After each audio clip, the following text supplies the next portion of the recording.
नमस्कार विद्यार्थी मित्रांनो, आज आपण इयत्ता 7वीच्या बालभारती पाठ्यपुस्तकातील धडा क्रमांक 8 अभ्यासणार आहोत। या पाठाचे नाव आहे गचक अंधारी आणि या गचक अंधारी या पाठाचा हा सेशन क्रमांक पहिला आहे। विद्यार्थी मित्रांनो, गचक अंधारी हे नाव ऐकल्यानंतर तुम्हाला थोडं आश्चर्यही वाटलं असेल आणि घाबरलाही असाल। जर ह्या आधी कधी तुम्ही हा शब्द ऐकला नसेल तर तुमच्या मनामध्ये प्रश्न निर्माण झाला असेल, गचक अंधारी म्हणजे काय? काय असतं बरं गचक अंधारी? सगळ्यांना जाणून घ्यायचं आहे ना? तर आपण पाठाच्या माध्यमातूनच गचक अंधारी म्हणजे काय, या शब्दाचा अर्थ काय हे आपण पाठ शिकतानाच पाहणार आहोत। चला तर आपण पाठाला सुरुवात करूया। विद्यार्थी मित्रांनो, गचक अंधारी हा पाठ अभ्यासण्यापूर्वी आपण या पाठाच्या लेखकाबद्दल संक्षिप्त माहिती जाणून घेऊया, जी तुमच्या पाठ्यपुस्तकामध्ये दिलेले आहे। गचक अंधारी या पाठाचा हा जो पाठ आहे तो एक विनोदात्मक पाठ लिहिलेला आहे आणि या पाठाचे लेखक आहेत अशोक मांडकर। ग्रामीण विनोदी कथालेखक म्हणून अशोक मांडकर प्रसिद्ध आहेत। हेंबाळपंथी, हुनेर, Ganpat family in New York, gachak अंधारी हे कथासंग्रह प्रसिद्ध आहेत।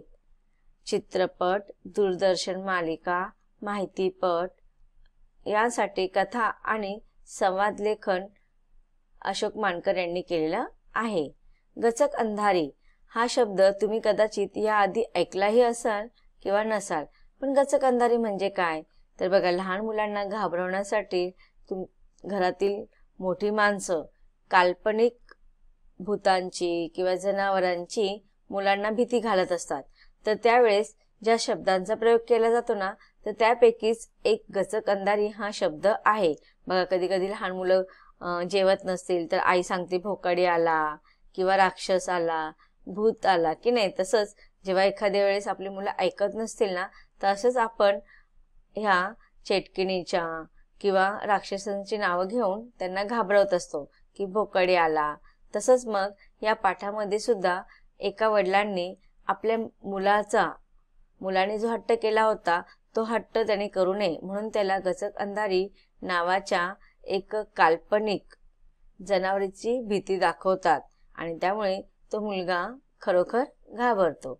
आता आपण या पाठामध्ये लेखकाने आपल्याला काय सांगितलेलं आहे ते संक्षिप्त जाणून घेऊया। सदाचा मुलगा गजानन सदाबरोबर बाजारात जाण्यासाठी सतत पाठीमागे लागायचा। एके दिवशी सदा त्याला घाबरवण्यासाठी गचक अंधारी नावाच्या एका काल्पनिक जनावराची भीती त्याला दाखवतो।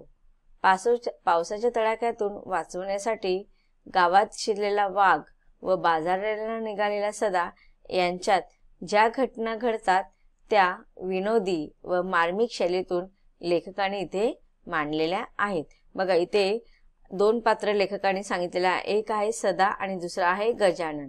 सदा हा एक कुंभार आहे जो मडके बनवायचं आणि ते विकायचं काम करतो। तो नेहमी बाजारात जायचं, त्याला नेहमी बाजारात जावं लागायचं। मग गजानन म्हणजेच त्याचा सदाचा मुलगा, तो एक दिवशी त्याच्या पाठीमागे हट्ट धरतो की मला सुद्धा बाजारात यायचं आहे।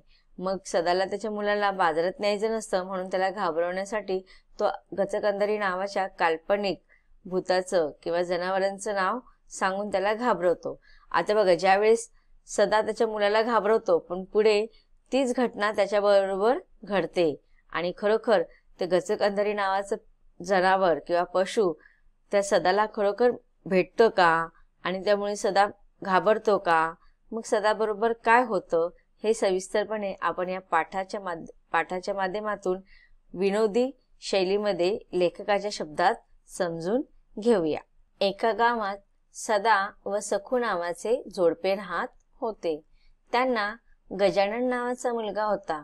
त्यांचा गाडगी मडकी करण्याचा धंदा होता। भाजलेली मडकी सदा पंचक्रोशीतील गावातल्या बाजारात विकायला नेई। बघा, आता इथे लेखकाने गोष्ट सुरुवात केलेली आहे आपल्याला की एका गावामध्ये सदा आणि सखू नावाचे दोन नवरा बायको राहत असतात आणि त्यांना गजानन नावाचा मुलगा असतो। मग हा सदा काय काम करत असतो की मातीपासून मडकी आणि गाडगी बनवायचा. हा त्याचा धंदा होता. आणि मग भाजलेली जी मडकी असायची तो सदा पंचक्रोशीतील गावांमध्ये बाजारात जाऊन विकायचा. आता पंचक्रोश म्हणजे बघा 4-5 गावांचं मिळून एक बाजार भरतो की नाही. एक विशिष्ट दिवशी आपण पाहतो की गावचा जो बाजार असतो आठवडी बाजार असतो की नाही.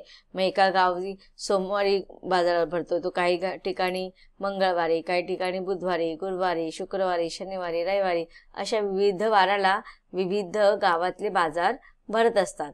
मग अशा पंचक्रोशीतल्या गावामध्ये ज्या दिवशी बाजार भरायचा ना त्या दिवशी असा हा सदा काय करायचा, भाजलेली मडकी घेऊन जायचा आणि तिथे विकायचा. गाढवाच्या पाठीवर मडकी ठेवून ते हाकत हाकत तो बाजाराला जायचा आणि येताना त्याच्या पाठीवर बसून यायचा. आता बघा इथे लेखकाने सांगितलेलं आहे की आपण अधिकतर तुम्ही पाहिलेलं असेल किंवा ऐकलेलं असेल की जे कोणी जे मडके बनवतात, भाजतात वगैरे की नाही माती असून, त्यांना आपण अधिकतर कुंभार म्हणतो. आणि कुंभारांकडे गाढव हा प्राणी नेहमी असतो. का असतो? कारण की बघा गाढवाच्या पाठीवरती असे हे मातीपासून बनवलेले मडके गाडगी बांधून नेले जातात. म्हणजे गाढव हा तो मडक्यांची भांडी वाहण्यासाठी एक चांगला प्राणी मानला जातो की मडकी गाडगी फुटू नये. तो कसा हळूहळू चालत असतो की नाही, त्याचं चालणं जे असतं ते अत्यंत हळुवारपणे असतं, संत असतं. त्यामुळे असे मातींचे बनवलेले मडकी किंवा गाडगी सहसा फुटत नाही, म्हणून गाढव ह्या प्राण्याचा उपयोग अधिकतर कुंभार करतात. मग त्याचप्रमाणे सदाकडे सुद्धा एक गाढव होतो आणि मग तो काय करायचं, बाजारात जाताना त्या गाढवाच्या पाठीवर मडकी ठेवून त्याला हाकलवत हाकलवत न्यायचा आणि येताना त्याच्या पाठीवर बसून यायचा.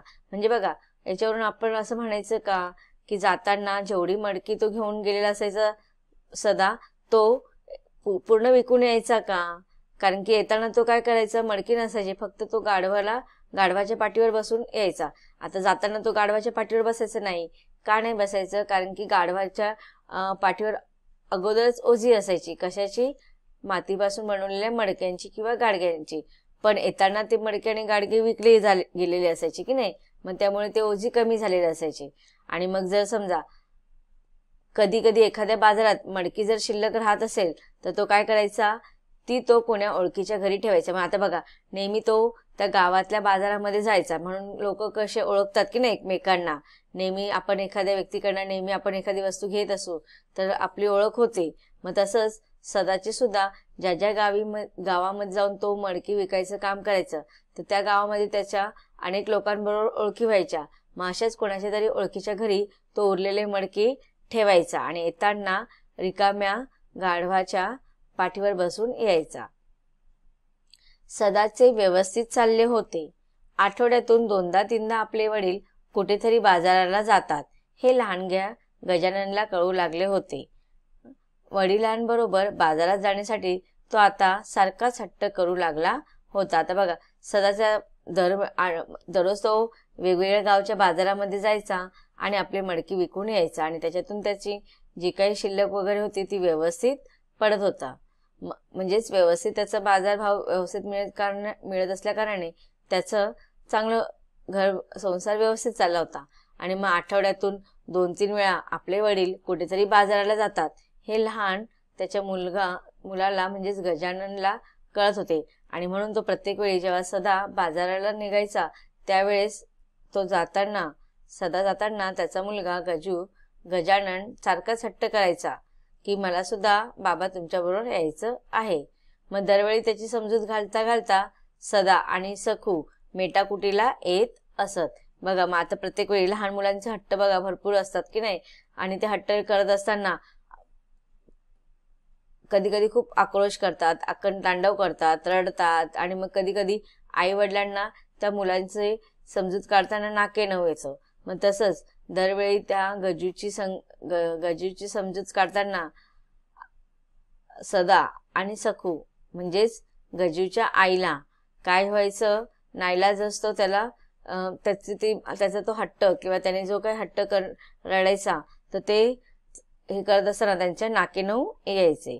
एके दिवशी सदाला मडकी विकायला शेजारच्या गावात जायचे होते. भल्या पहाटे उठून सखूने भाकरी थापल्या. मग बघा, नेहमीप्रमाणे सदाला मडकी विकण्यासाठी बाजारात जायचे होते.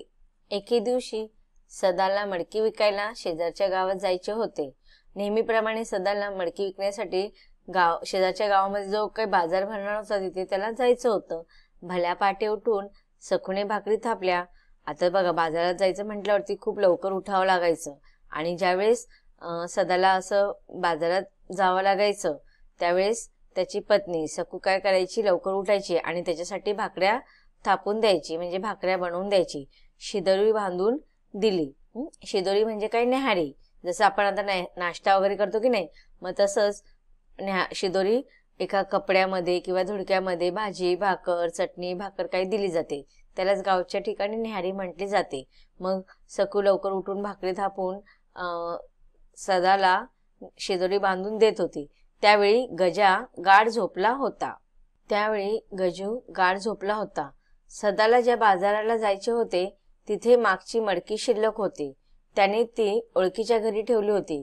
त्यामुळे त्याला आता फक्त गाढवावर बसून जायचे होते. आता बघा, नेहमीप्रमाणे त्याला गाढवावरती मडकी घेऊन जायची नव्हती. का? कारण की मागच्या वेळेस जेव्हा तो बाजाराला गेला होता ना, तर त्यावेळेस जी शिल्लक होती, राहिलेली मडकी जी होती ती सदाने काय केले होते, ओळखीच्या घरी ठेवलेले होते. त्यामुळे आता त्याला फक्त गाढवावर बसून जायचं होतं.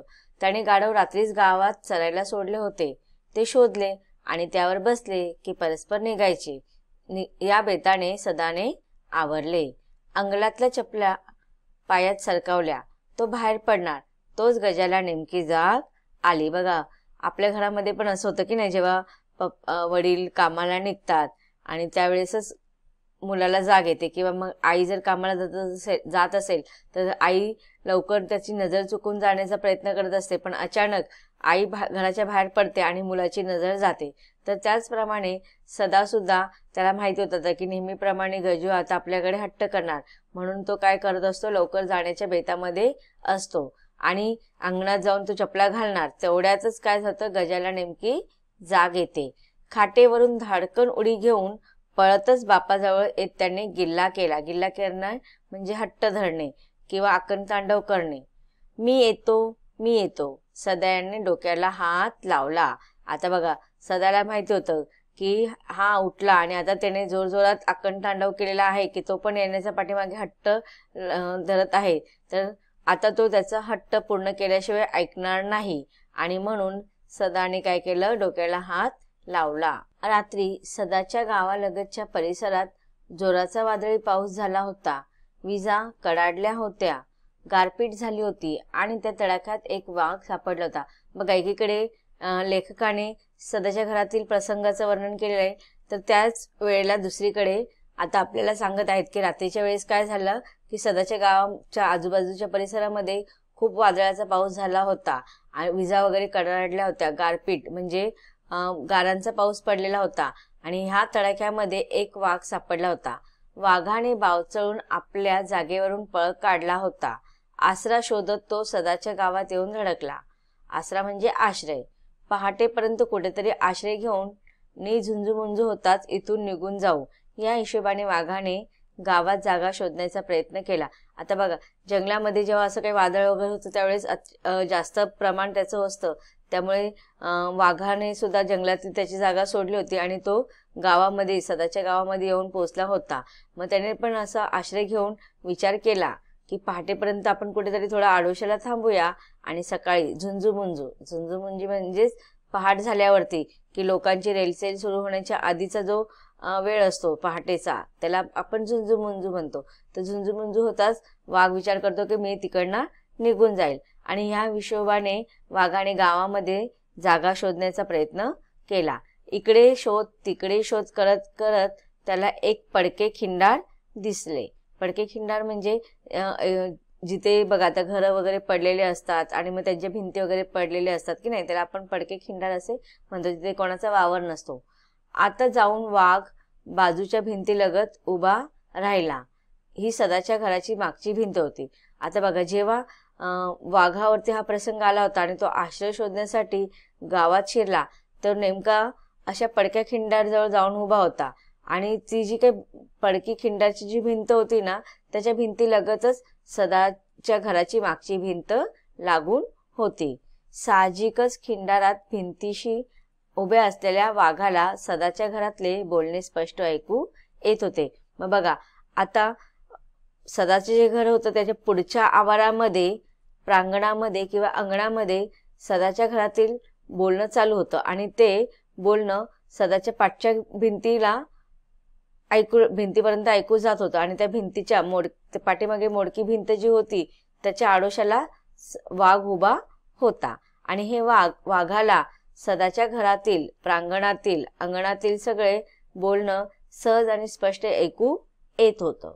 विद्यार्थी मित्रांनो, आतापर्यंत आपण गचक अंधारी या पाठाच्या पहिल्या परिच्छेदामध्ये आपण सदाचा आर्थिक परिस्थिती यांचं वर्णन पाहिला आणि आता सदा बाजारात जायला निघणार आहे, तर तो गजूला खरोखर घेऊन जातो की नाही याचं आपण सविस्तर वर्णन जाणून घेणार आहोत. आणि गचक अंधारी खरोखर काय प्रकार आहे हे सुद्धा आपल्याला समजून घ्यायचे आहे.